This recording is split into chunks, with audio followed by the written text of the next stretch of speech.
वज़ीर-ए-आज़म इस्लाम आबाद नायब वज़ीर-ए-आज़म इसहाक डार ने कहा है कि पाकिस्तान के साथ जिसने भी जानबूझकर दुश्मनी की उसका अंजाम बुरा हुआ। जश्न आज़ादी के मौके पर एक तकरीब से खिताब में इसहाक डार ने कहा कि फील्ड मार्शल आसिम मुनीर, हमारी बहादुर फौज, एयरफोर्स और नेवी ने भारत को सबक सिखाया।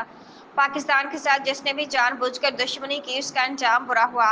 उन्होंने कहा गया डिफॉल्ट हो जाएंगे, लेकिन अल्लाह के फजल से हमने खुद को इस मुश्किल से निकाला।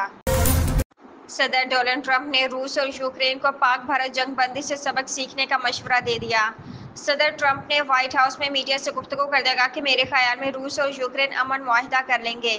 प्यूटिन के साथ मुलाकात में अगली मुलाकात भी तय करूंगा। ट्रंप ने कहा कि दूसरी मुलाकात में मेरे साथ सदर प्यूटिन और यूक्रेनी सदर ज़ेलेंस्की होंगे। दूसरी मुलाकात में कुछ यूरोपीय रहनुमा भी हो सकते हैं। मुलाकात अच्छी हुई तो मुस्तकबिल में अमन के ज़ामिन बनेगी। खैबर पख्तूनख्वा अल यमीन गंडापुर ने कहा है कि रियासत ने इमरान खान और कई लीडर्स को जेल में डाला हुआ है, लेकिन रियासत चलाने वालों वक्त एक जैसा नहीं रहता। पहाड़पुर स्टेडियम में जलसे से खिताब में अल यमीन ने कहा, हम कानून की पासदारी करें, लेकिन मेरे अवाम को हुकूक कौन देगा। उन्होंने कहा कि सूबे में अमन कायम करना और दहशतगर्दी का खात्मा ज़रूरी है। रियासत ने बानी पीटीआई कई लीडर्स को जेल में डाला और रियासत चलाने वालों वक्त एक जैसा नहीं रहता। हमने तो बर्दाश्त कर लिया, आप नहीं कर पाओगे।